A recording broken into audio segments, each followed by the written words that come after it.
Joining us live from Dhaka, Bangladesh is Shamsher M. Chaudhary, who has served as the Foreign Secretary of the Ministry of Foreign Affairs. Welcome to the broadcast, Mr. Chaudhary. Now, talking about the latest situation in Bangladesh, where you have Ashfaqul Islam being appointed as the acting justice of the country. And of course, before that, you had hundreds of protesters outside the country's top court. Do tell us why and how is the crowd still able to run riot on streets when there is an interim government in place? Thank you very much, and thank you for inviting me. The reason the anger that the students still have, yes, there is an interim government in place. It's only about 48 hours old, and they're still taking time to, settle down, take care of various sets of issues and problems, murders of students by the outgoing government, by the police, and by their student wing.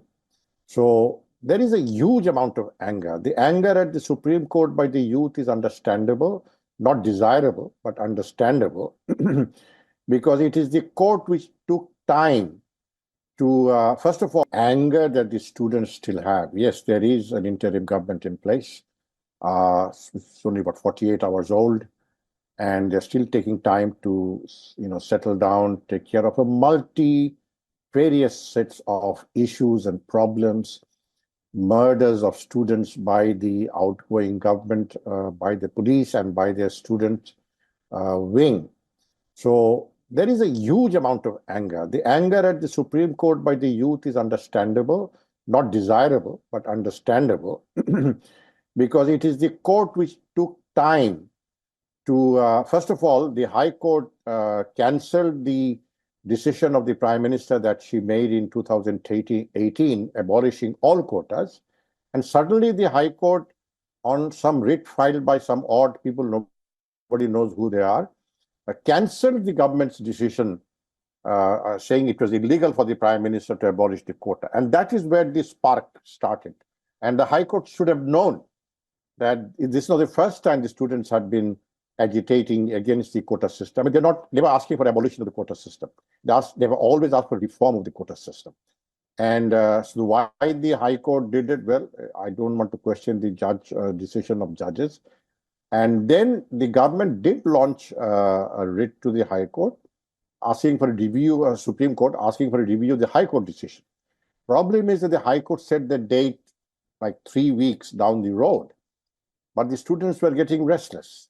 And the students were saying the Attorney General of the country should move the Supreme Court to have the hearing by the Supreme Court at an earlier date, if not immediately. And the Supreme Court had that opportunity. They did have that opportunity. Initially, they were standing by their decision to hold the hearing on the 7th of August and saying, oh, the students are welcome to come to the court. My door is open, all kinds of things. Nobody bought that. Eventually, as the agitations grew, the government launched its student wing, Chhatra Ling, with murderous weapons, and the police. And at one time, it was hard to distinguish between the police and the Chhatra League, because most of them were wearing civilian uniform, but armed to the teeth, attacking the protesters, mercilessly beating them, killing them point blank. Unarmed students were killed. These are all available on virals, so I request you to look at the virals. On the face of the growing protest, which then became not just students, but general public joined, parents of the students joined, the boys who were killed, their parents came out, the neighbors came out, many civil society people came out, offering water, offering bread to the protesters, because it's very hot in Bangladesh now. And the government did cave in. The Attorney General did move for moving the Supreme Court hearing date early. They did so on, I think, the 20th or something like that of July. And they overruled the High Court verdict, and they granted a much larger quota than demanded. Frankly, by then, it was too little too late, and the damage had been done. So right. that explains why the anger is still against the student. Now, I was just reading, I thought, an excellent article written by Mr. Ram Madhav of the India Foundation, and I'm sure you all know him very well, that there are quarters mostly in India saying there's a foreign hand and all that kind of thing. But he's saying, no, That's incongruous. I mean, it is a very genuine student protest against the government, not just for the quota, but a Right. number of other things. Lack of accountability in the government, cronyism, corruption, Right. price hike, inflation. I mean, it was going out of control, and the government didn't seem even to be bothered about it. And Right. calling the protesters Razakars. Razakars is a very derogatory term used for those who fought against our liberation war. I'm a freedom fighter myself, so I should know. And so it all burst into, almost like a revolution, and Right. which forced the Prime Minister to leave the country. Absolutely. So thank you so much for summarizing the latest timeline for us. Also, as an international observer, how would you say, shall we read the current situation in Bangladesh? On the one hand, you have Asif Nazrul, who's serving as the law advisor to the interim government, addressed to journalists at the Secretariat, and he said that they hoped that the Chief Justice will understand when a demand for resignation comes from mass movement and how to honor that demand.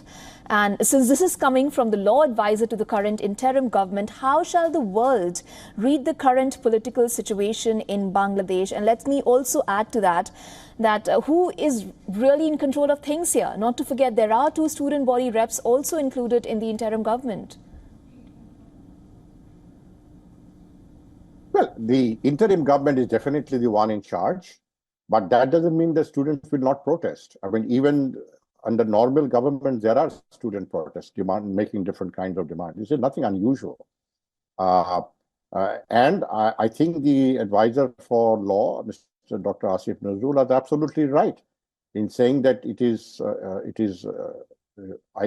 he hoped that the Chief Justice would recognize the anger among the students, and he would honor the student protest, which he did. Eventually, he did resign, and it is now being processed with the president.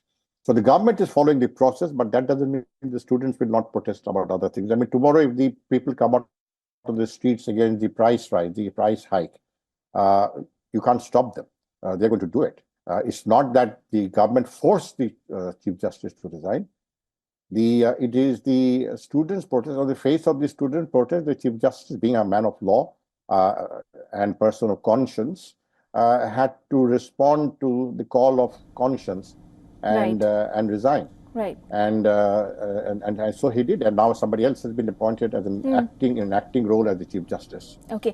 Thank you so much, Mr. Shamsher Chaudhary, for speaking so eloquently on the broadcast today. Thank you very much.